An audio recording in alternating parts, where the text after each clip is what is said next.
के पास एक लाश बरामद हुई है। नजदीकी पुलिस जल्द से जल्द पहुंचे। KR नगर थाने के पास एक लाश बरामद हुई है। नजदीकी पुलिस जल्द से जल्द पहुंचे।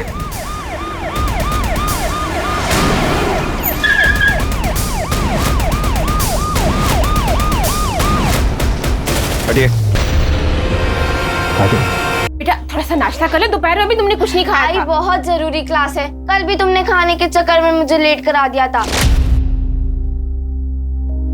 मैं आके पक्का खा लूंगी। बेटा थोड़ा सा तो खा लेना, थोड़ा सा। तो बैग लेके कहाँ जा रही? हाँ बोला था ना, ये ट्यूशन जाने की कोई जरूरत नहीं है। घर पे बैठ। स्कूल क्या जाने दिया, पढ़ निकाला है तेरे। दिन भर बस बाहर जाने का मौका चाहिए इसे, और कुछ नहीं है। सुनिए ना, जाने दीजिए इसे, स्कूल में टेस्ट है। तो चुप कर, असल मुसीबत की जड़ तो तू ही है। एक लड़का तो दे नहीं पाई मुझे। छोड़ना, क्या तू भी रोज रोज इसी किचकिच में पड़ा रहता है।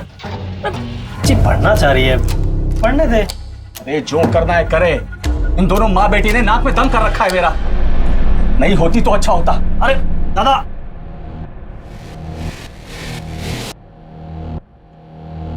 काजल बेटा, तुझे ट्यूशन जाना है ना, जा। अरे अरे काजल बेटा नाश्ता। काजल काजल सुन तो।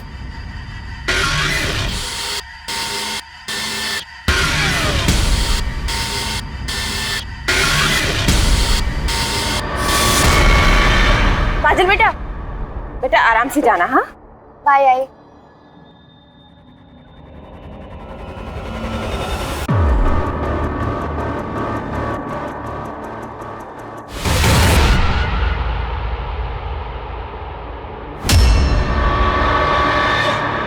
साहब, काजल 5:30-6 बजे तक ट्यूशन से घर लौट आती थी, लेकिन अभी रात के 9 बज रहे हैं, अभी तक घर नहीं लौटी है। अपने आस पड़ोस में चेक किया, कहीं ऐसा तो नहीं अपने किसी दोस्त के घर में खेल कूद रही? साहब हमने सब जगह पर देख लिया, वो किसी दोस्त के यहाँ नहीं है। हम ट्यूशन टीचर के पास भी गए थे, सब किसी को कुछ भी नहीं पता।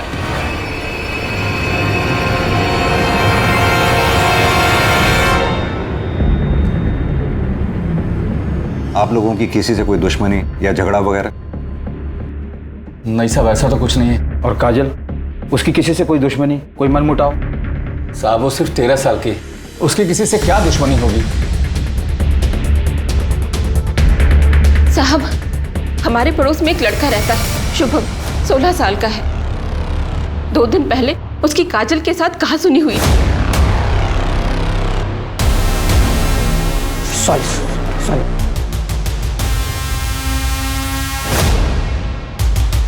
अरे ये क्या क्या काजल, दिमाग खराब है तेरा? और तूने जो किया, मेरा पूरा होमवर्क खराब हो गया। देख, मैंने तुझे जानबूझकर नहीं भिगाया। अरे पत्थर पे पैर पड़ा और इसलिए तेरे पे पानी आ गया। आई एम सॉरी शुभम, मेरा सारा होमवर्क खराब हो गया, इसलिए मुझे तुम पे गुस्सा आ गया। इतने महंगे कपड़े, जूते सब खराब कर दिए। बेवकूफ लड़की, तेरे पापा तो इतने महंगे कपड़े खरीद नहीं सकते ना, इसलिए तूने ये सब कुछ जानबूझकर किया है। और तुम तो 3 साल से एक ही क्लास में हो, इतने बड़े हो गए हो और अभी भी मेरी ही क्लास में हो। ओ शुभम, क्या बात कर रही है, तेरे मुंह पे बेइज्जती। क्या झगड़ा कर रही है, चल अंदर। ठीक है, हम शुभम से बात करते हैं। अगर आप लोगों को कुछ याद आए तो हमें बताइएगा। ठीक है साहब। सर, काजल की फोटो आसपास के थानों में भेज दी है और नाकाबंदी भी कर दी है। काजल की फोटो को सभी चेक पॉइंट्स पर भी भेज दिया है। सर, आपको ये किडनैपिंग का केस लगता है क्या? काजल का बाप रवि एक फैक्ट्री में मामूली वर्कर है, माँ हाउसवाइफ है। फिरौती की रकम कहाँ से दे पाएंगे? अगर मकसद फिरौती नहीं है तो इसका मतलब काजल को नुकसान पहुंचाने के इरादे से टारगेट किया गया है। और जब वजह दिखाई न दे तो अंजाम सोच से भी ज्यादा भयानक होता है। शुभम से बात करते हैं, फिलहाल तो हमारे पास वही लीड है।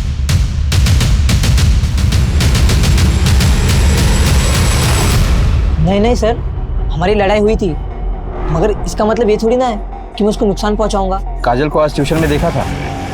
हाँ सर, मैंने देखा था उसे, मगर हमारी बात नहीं हो पाई। वो क्लास छुट्टी निकल गई थी।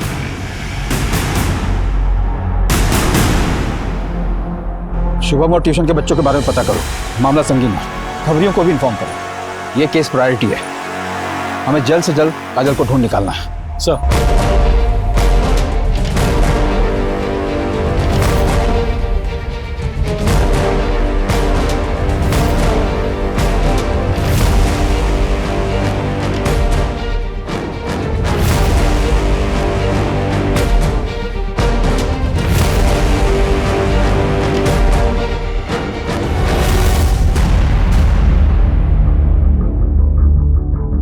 तीन दिन बीत गए जादव, हमारे हाथ अभी तक कुछ नहीं लगा। CCTV camera? सर ट्यूशन से लेकर घर तक के सारे रास्ते चेक किए, कहीं कोई सीसीटीवी कैमरा नहीं मिला। आसपास के एरिया की चेकिंग जारी है, लेकिन हमारे हाथ में कुछ नया लगेगा इसके चांसेस बहुत कम है सर। समय निकलता जा रहा है जादव, हमें यह भी नहीं पता काजल इस वक्त कहां होगी, किस हाल में होगी। साहब एक लीड है, एकदम सॉलिड वाली है। 6 महीने पहले काजल की कॉलोनी में एक कांड हुआ था, जिसकी वजह काजल थी। कैसा कांड?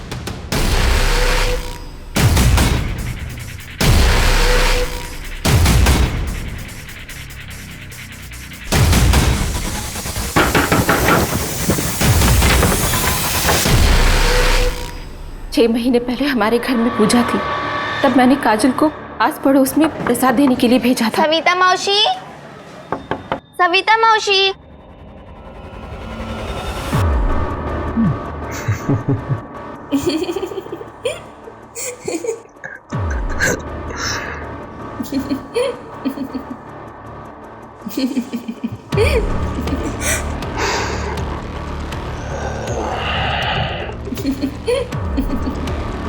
तेरी कसम आई, मैं सच में ताक झाक नहीं कर रही थी। मुझे सच में नहीं पता था कि सविता मौसी वो, लेकिन आई तो ये बात धीरज काका को भी बताएगी। बिल्कुल बताएगी, दोस्त है मेरा धीरज।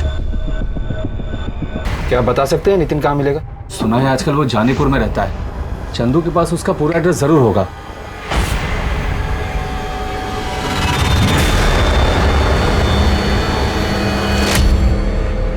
साहब, जिस दिन काजल गायब हुई थी उस दिन मैंने नितिन को काजल के ट्यूशन के बाहर देखा था। कहीं उसी ने तो हमारी काजल को। काजल कहाँ है? मुझे नहीं पता साहब।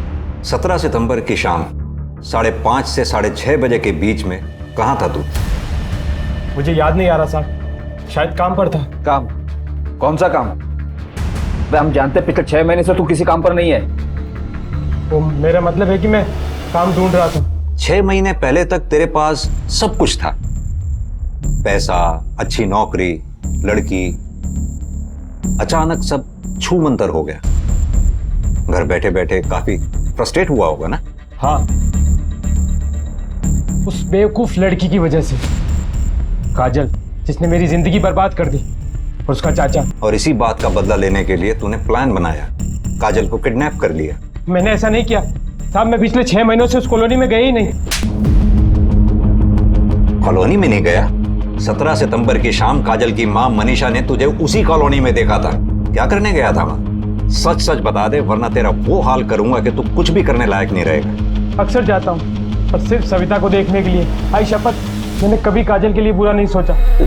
13 साल की बच्ची, कातिल को जरा भी दया नहीं है इसे मारने। कितनी बुरी तरह से मारा है। बॉडी को पोस्टमार्टम के लिए भेजो जादव, मुझे इसकी रिपोर्ट जल्द से जल्द चाहिए।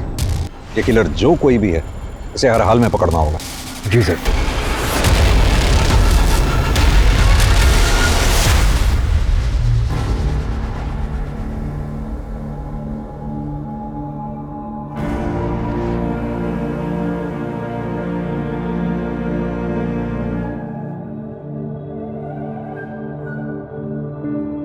हाँ बेटा पीहू, पहुंच गए घर? हाँ, अरे नहीं, ऐसे ही किया था। नहीं भूलूंगा, मुझे याद है। कॉपी और पेंसिल ना? हाँ, लेकर आऊंगा। लाऊंगा। हाँ, ऐसे ही किया था। ठीक है बेटा, ध्यान रखना अपना। पापा को भी काम है, अभी रखता हूं। बाय।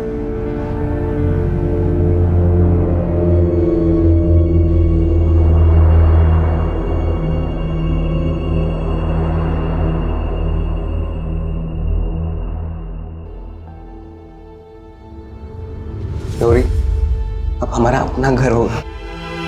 अब डाउन पेमेंट कितना होगा? 1.5 लाख। 1.5 लाख? हम थोड़े टाइम इंतजार कर लेंगे, तब तक हम थोड़े पैसे भी जमा कर लेंगे। तो हमसे 1.5 लाख रुपए हम कहाँ से लाएंगे? गौरी, जब हमारा अपना घर होगा और घर के बाहर गौरी निवास लिखा होगा ना, तो सब अच्छा हो जाएगा। जिंदगी का क्या भरोसा है, क्या पता कल तुम या मैं जिंदा रहे ना रहे, कुछ हो जाए तो सपना सपना ही रह जाएगा। आई बोल।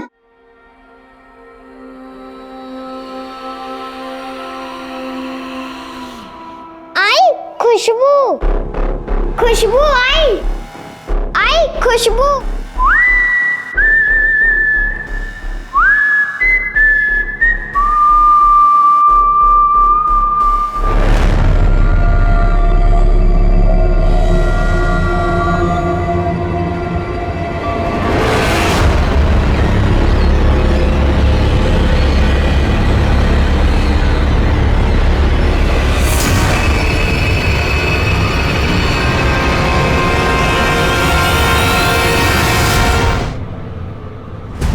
काजल के मर्डर से पहले उसके साथ कई बार रेप किया गया था, यानी कि उसकी किडनैपिंग के 2 दिन बाद 19 से 20 फरवरी के बीच। सर ऐसे कैसे हो सकता है कि किलर को किसी ने भी नहीं देखा? हमारे हाथ में एक भी विटनेस नहीं है। कातिल बहुत शातिर है जादव, वो ये बात बहुत अच्छी तरह से जानता था कि उस एरिया में सीसीटीवी कैमरास है ही नहीं। इसका मतलब उसने उस एरिया की रेकी की होगी, फिर पूरी प्लानिंग के साथ उसने काजल को किडनैप किया। सर काजल की किडनैपिंग के वक्त उसने बिल्कुल भी शोर नहीं मचाया था। हो सकता है कि ये किडनैपर उसके जान पहचान वाला हो। मैं काजल की फैमिली और उसके आस पड़ोस के लोगों की डिटेल्स निकलवाता हूँ। जादव, जिस किसी पे भी शक है उठा लाओ उसे।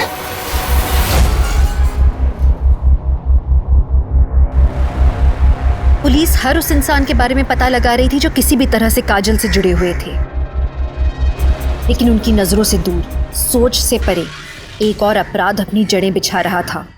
एक और मासूम का शिकार होने वाला था। पापा! लेकिन पुलिस को इसके बारे में दूर दूर तक कोई अंदेशा नहीं था।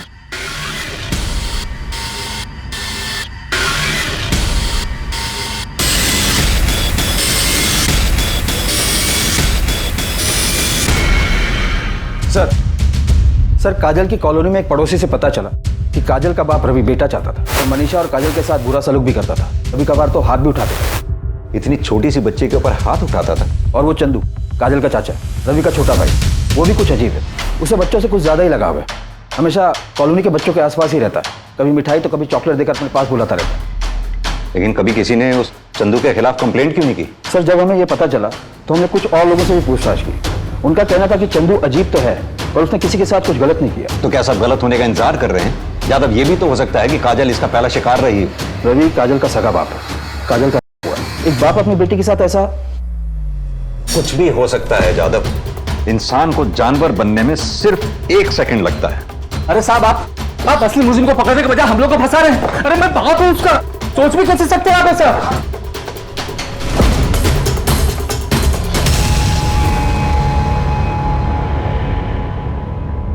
हाँ साहब, ये सच है। मेरे पति को बेटा चाहिए था। काजल स्कूल जाए इसके लिए वो मान गए थे, लेकिन काजल का ट्यूशन जाना उन्हें बिल्कुल पसंद नहीं था। उनका मानना था कि अगर काजल को इतनी आज़ादी देंगे तो वो बेलगाम हो जाएंगे। लेकिन साहब, मैं जानती हूँ मेरी बच्ची ऐसी नहीं थी। वो तो सिर्फ पढ़ना चाहती थी। मनीषा जी, 17 सितंबर जिस दिन काजल गायब हुई, क्या उस दिन भी आपके घर में कुछ झगड़ा हुआ था? मेरा मतलब, आपके पति रवि ने काजल से कुछ कहा था? हाँ, मैं चिल्लाया था, बोला था ना ये ट्यूशन जाने की कोई जरूरत नहीं है। बस इसके बाद तंग आकर मैं घर से बाहर निकल आया था। कहाँ गए थे और कितने बजे लौटे? वो शाम 6 साढ़े 6 बजे के करीब घर लौट आए थे। यानी कि आपका मतलब है जिस समय काजल गायब हुई आपके पति घर पे नहीं थे? पर इससे ये कैसे साबित होता है कि मैंने ही अपनी बेटी को मार डाला? आपको लगता है कि मैं इतना गिरा हुआ हूँ? वो मेरी बेटी थी, बेटी, सिर्फ 13 साल की मासूम बच्ची, और मैंने उसे हमेशा के लिए खो दिया। सर, मेरे पति में लाख बुराई सही, लेकिन वो अपनी बच्ची के साथ ऐसा कुछ नहीं कर सकते। हमें पता चला है कि चंदू का बच्चों के प्रति कुछ अजीब सा लगाव है। क्या कभी चंदू ने काजल को अजीब तरह से छूने की कोशिश की? मुझे नहीं लगता साहब। अगर मुझे ऐसा कुछ लगता तो मैं उसे अपनी बच्ची के आसपास भटकने तक नहीं देती। सच बोल रहा हूँ। साले कमीने, बच्चों की अश्लील वीडियो देखता है? तो साहब, मैं मानता हूँ कि मैंने वो वीडियो देखे थे। सब काजल, वो तो मेरे भाई की बेटी है। उसके साथ कुछ करने की सोच भी नहीं सकता। मैं एकदम सच बोल रहा हूँ साहब। सच बोल रहा है? साहब मैं एकदम निर्दोष हूँ साहब। इसकी खातिरदारी में कोई कमी नहीं छूटनी चाहिए। तब तक मारो जब तक ये सच ना बोले। साहब मैं एकदम सच बोल रहा हूँ साहब। साहब मैं एकदम साहब कुछ नहीं किया।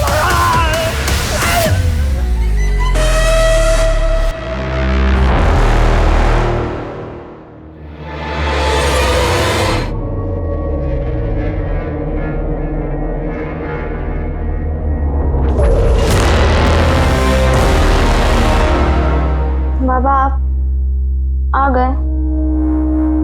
तुम्हारा बायोलॉजी का टेस्ट था ना, कैसा गया? ठीक था बाबा। तुम खाना लगा दो, मैं हाथ मुंह धोकर आता हूँ।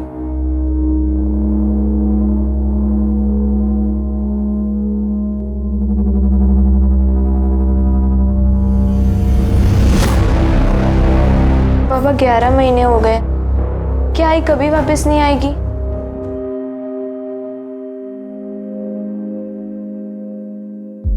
आएंगी बेटा, क्यों नहीं आएंगी? आज पूरन पोली बनाई थी, तेरे लिए ले आई। कृष्णा जरा चाय बनाना। कृष्णा बेटा रुक जाओ। विनू वो धारणा और रितेन घर पर अकेले हैं, कल परसों मिलते।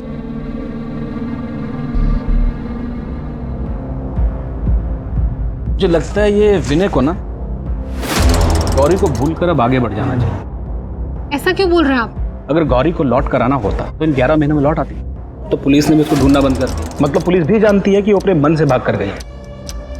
तेरी इस गौरी ने मुझ पर भी डोरे डालने की कोशिश की थी। शुक्र मना कि मैं उसके काबू नहीं आया।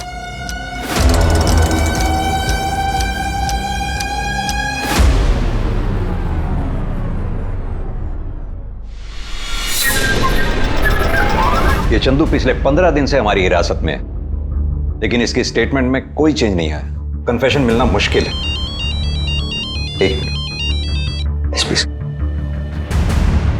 जी सर, जय हिंद सर। एक और बच्ची?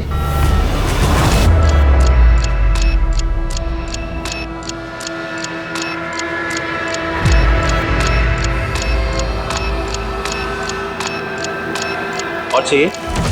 मेरे पास बहुत सारा है। हाँ ये मेरे फेवरेट है। पता है, मेरी गाड़ी में बहुत सारा रखा है, आ देता हूँ।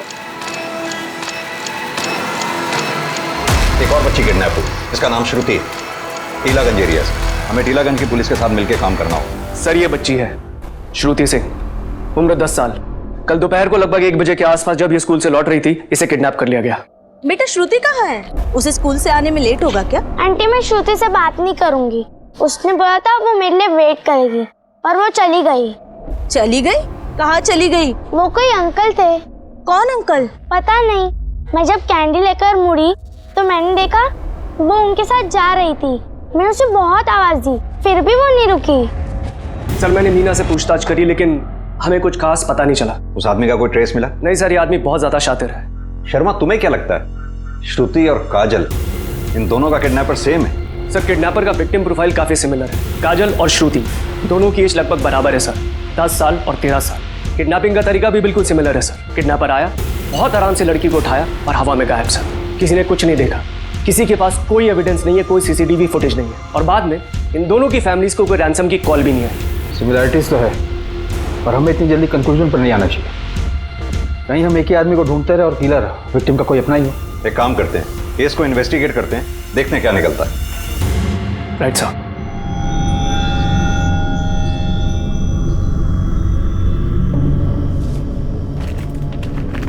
रुकिए,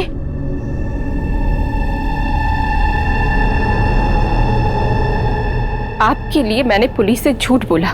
जिस दिन काजल का कत्ल हुआ आप घर नहीं आए थे। कहीं पुलिस जो कह रही है वो सच? वो तो पुलिस वाले हैं, उनका काम है शक करना। पर तू ऐसा कैसे सोच सकती है? दोबारा ऐसी बकवास की ना तो जान से मार दूंगा। लगता है मर्डर किए हुए काफी दिन हो चुके हैं, बॉडीज डिकम्पोज होना शुरू हो चुकी हैं सर। हाँ सैनी, श्रुति की कॉलोनी में काफी पूछताछ की, एक इन्फॉर्मेशन हाथ लगी है। क्या इन्फॉर्मेशन? श्रुति के पड़ोस में एक कपल रहता है, मंजू और किशन पाटिल नाम का। इनके अपने कोई बच्चे नहीं हैं, और श्रुति का इनके घर काफ़ी आना जाना था, यहाँ तक कि वो अपने घर से ज़्यादा इन्हीं के घर पे रहती थी। देख श्रुति, तेरे लिए भजिए लाई। अच्छा है ना? बहुत अच्छा है। तुम्हें श्रुति को हमेशा के लिए पास रखना। हो सकता है इन दोनों ने ही श्रुति को गायब किया है ताकि उसे अपने पास रख सके। इन दोनों के बायोडाटा निकलवा और पुलिस स्टेशन बुलवा। सर उस औरत का नाम गौरी शिंदे था। 11 महीने पहले गौरी के पति विनय ने उन दोनों की मिसिंग कंप्लेंट भी लिखवाई थी। 11 महीने? जी सर। तब आप इस ब्रांच में नहीं थे, पर मुझे केस थोड़ा याद है। गौरी अपने बेटे को लेकर मार्केट के लिए निकली अपने घर से, पर वापस नहीं लौटी। कोई सस्पेक्ट? सर हमने उसकी फैमिली और आस पड़ोस के लोगों से पूछताछ भी की थी, पर कुछ खास हाथ नहीं लगा था। उन दोनों की पोस्टमार्टम रिपोर्ट्स कब तक आएंगी? कल तक मिल जाएगी। ओके।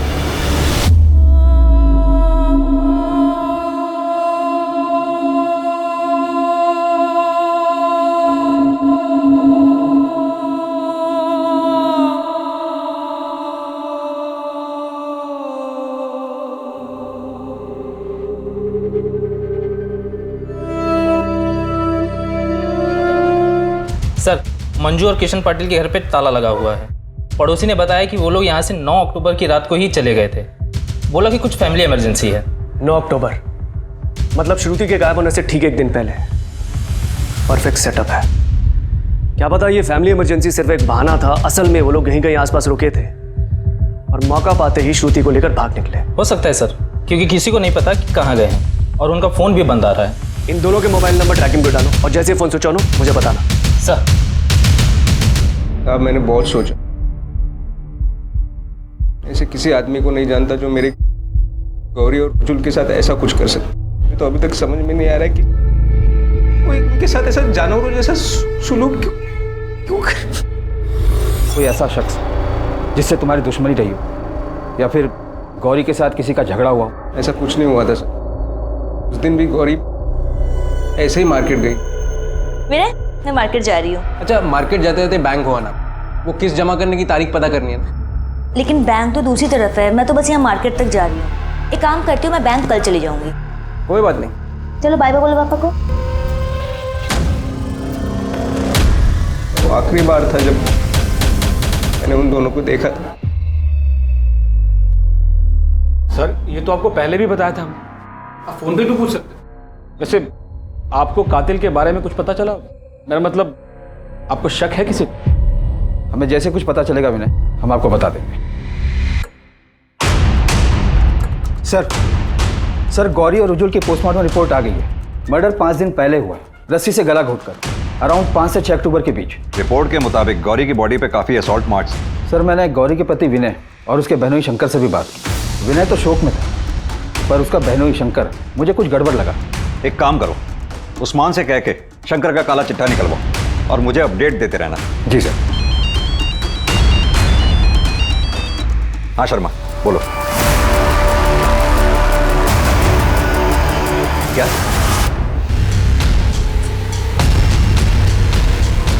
सर आइए।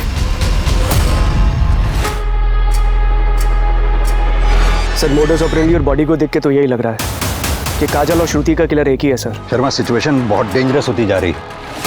कातिल के मुंह खून लग चुका है। अगर श्रुति और काजल का हत्यारा एक ही है तो आई एम श्योर वो अपना अगला शिकार बहुत जल्द करेगा। ये बैग लेके कहाँ जा रही है? बोला था ना ये ट्यूशन जाने की कोई जरूरत नहीं है। दिन भर बस बाहर जाने का मौका चाहिए इसे, और कुछ नहीं है।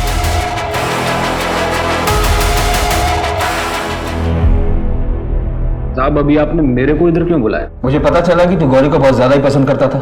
उसके दोस्त ने बताया कि उसकी शादी से पहले तू उस पर डोरे भी डालता था, लेकिन उसकी मौत की खबर सुनकर ज्यादा दुखी नहीं हुआ तू। उसकी ना बर्दाश्त नहीं कर पाया, इसलिए उसे जान से मार डाला है ना? अरे साहब कुछ भी बोल रहे हैं आप।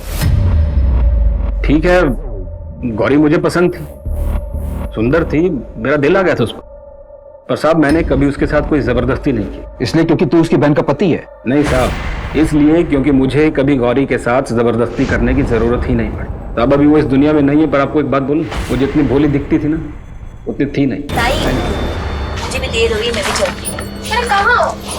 अच्छा ठीक है चली जाना, मैंने तेरी मनपसंद पूरन पोली बनाई है, मैं अभी डब्बे में पैक करके तुझे देती हूँ। ताई अरे रुकना 2 मिनट 2 मिनट। चिकन भी ले गया।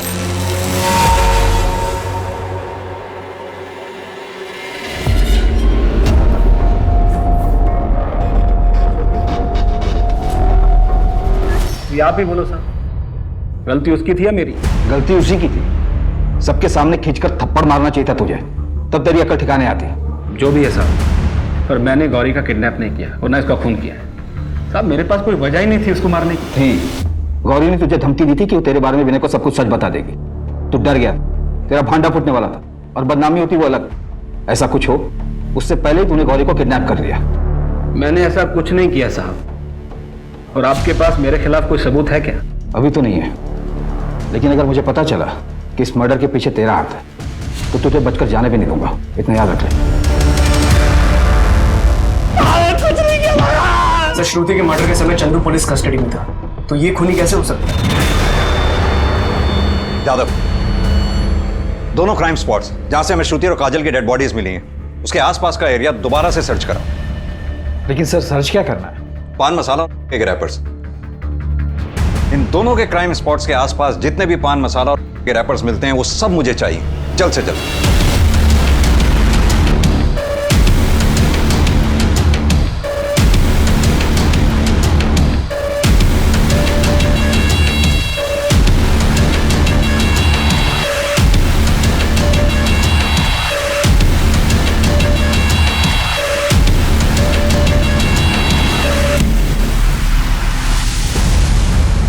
मेरा अंश सही है शायद। इसी ब्रांड का रैपर मैंने रुजुल की पॉकेट से बरामद किया था और यही सेम रैपर्स मैंने वहां देखे थे जहां से श्रुति और काजल इन दोनों की बॉडीज हमें मिली थी। और अब उन लेंस में भी हमें यही रैपर मिले जहां से श्रुति और काजल को किडनैप किया गया था।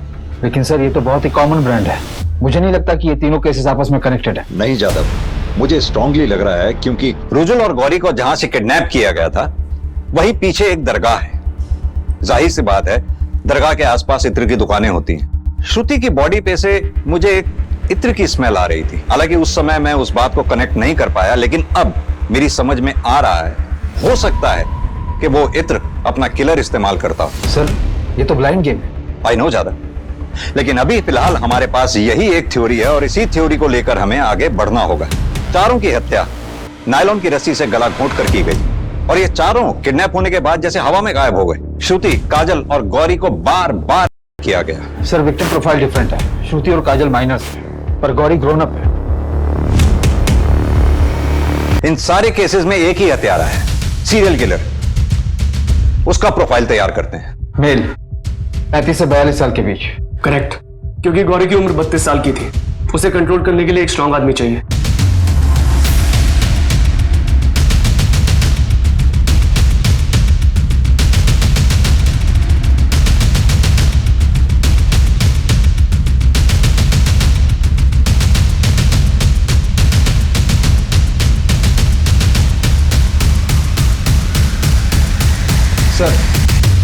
सर मैंने तीनों विक्टिम काजल, श्रुति और गौरी के घर के आसपास के सभी पान की दुकानों पर पूछताछ की, पर प्रॉब्लम वही की वही है। ये ब्रांड काफी कॉमन है, इतने बड़े भीड़ में अपने किलर को ढूंढ पाना ऑलमोस्ट इम्पॉसिबल है। इस सीसीटीवी फुटेज में भी कई लोग पान मसाला खाते हुए दिख रहे हैं, लेकिन कुछ भी क्लियर नहीं है। सर निशाना लग गया, इत्र की दुकान का पता चल गया। दूध और मस्त का मिक्सचर है साहब।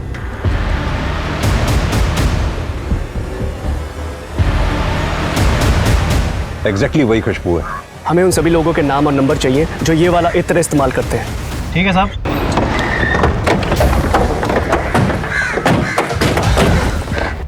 सर ये वाला है। अभिनव वर्मा जी बताइए। आप एलएनसी बैंक के टीलागंज वाली ब्रांच में काम करते हैं? जी मैं वहाँ पे ब्रांच मैनेजर। केएन नगर के पास एक दरगाह है जहाँ एक इत्र की दुकान है। क्या अक्सर आप वहाँ से इत्र खरीदा करते हैं? हाँ सर, वो तो बहुत पुरानी दुकान है, मैं हमेशा वहीं से खरीदता हूँ। इस घर में आप अकेले रहते हैं? नहीं, मैं मेरी माँ के साथ रहता हूँ। एक्चुअली उनकी तबीयत खराब है, इसलिए वो मेरी बहन के पास रहने गई हैं। मिस्टर वर्मा, क्या आप बता सकते हैं कि 17 सितंबर की शाम आप 5:30 से 6:30 बजे के दौरान कहाँ थे? बैंक में ही रहा होऊंगा सर। नॉर्मली सुबह 9 बजे से लेकर रात के 8 बजे तक मैं बैंक में ही होता हूँ। आप चाहे तो लॉगबुक चेक कर सकते हैं। और 10 अक्टूबर की दोपहर 1 बजे से 2 बजे के बीच में आप कहाँ रहे होंगे? प्रॉब्लम क्या हो गई? आप लोग इतने सवाल क्यों पूछ रहे हैं मुझसे? दरअसल एक मर्डर के केस की इन्वेस्टिगेशन कर रहे हैं। और आपको लगता है कि मैंने मर्डर किया है? एक्चुअली हमें एक लीड मिली थी जिसको फॉलो करते हुए हम यहाँ तक पहुँचे। एनीवेज, कोऑपरेट करने के लिए बहुत बहुत शुक्रिया। ऋषभ सर 17 लोगों से पूछताछ कर चुके हैं, लेकिन अभी तक किसी से कुछ पता नहीं चला है। अब तो मुझे भी लग रहा है कि जादव सही बोल रहा है सर। इन तीनों केसेस का ना आपस में कोई कनेक्शन नहीं। सर मुझे लग रहा है हम गलत दिशा में जा रहे हैं। अंधेरी गली में निशाना साधा वो शायद गलत था। हमें फिर से ग्राउंड जीरो पे आके इस केस की शुरुआत करनी होगी।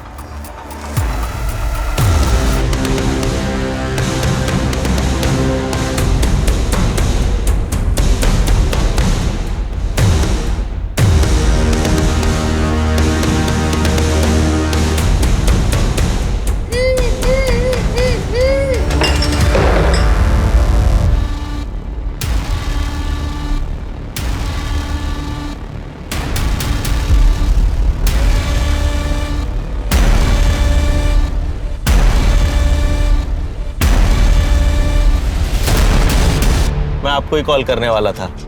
आप बैंक जाके ना कुछ पेपर साइन कर लीजिए। लोन आपका ऑलमोस्ट पास है, पर हाँ 5 बजे के पहले पहुंच जाइएगा, वरना इंटरेस्ट दुगना हो जाएगा। मैं अभी घर पे पेपर भूल आया हूँ, तो 5 मिनट में पेपर्स पिक करके बैंक चलते हैं। आइए मेरे साथ ही चल लीजिए ना।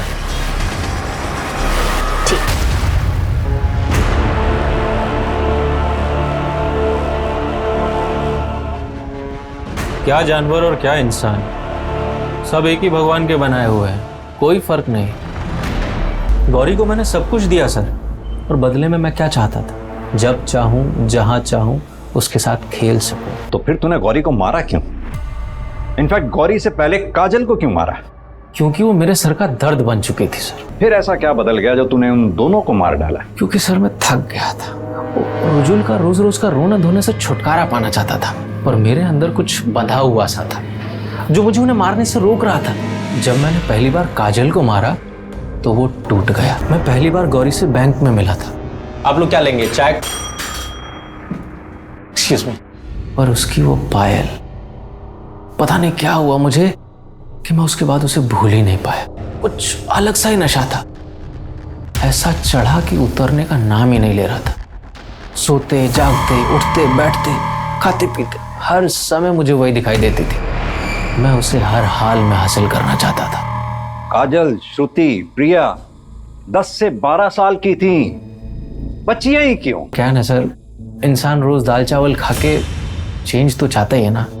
मुझे अब बिरयानी खानी थी। बिरयानी खानी थी? बिरयानी खाएगा? बिरयानी खाएगा? दरअसल तू इंसान है ही नहीं, जानवर से भी बदतर है तू।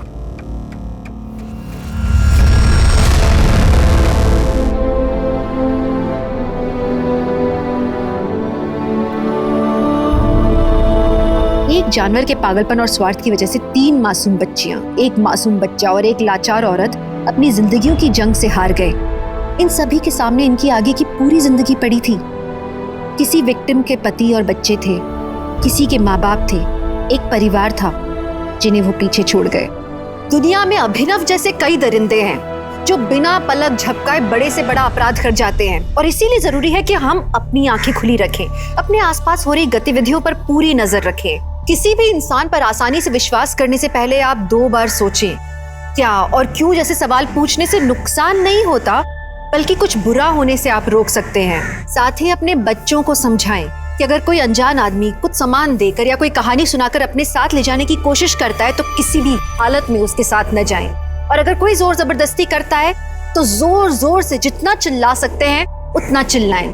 ये बातें हम सबको पता है, लेकिन जरूरी है कि हम अपने बच्चों के सामने इन बातों को दोहराते रहें ताकि ये बातें उनके जहन में उतर जाएं और उनके नेचुरल रिफ्लेक्स का हिस्सा बन जाएं। इसी के साथ मैं दिव्यांका त्रिपाठी दहिया लेती हूँ अब आप सबसे विदा। देखते रहिए क्राइम पेट्रोल, सतर्क, विमेन अगेंस्ट क्राइम। एक औरत पे वार, अब हर औरत का भार। जय हिंद।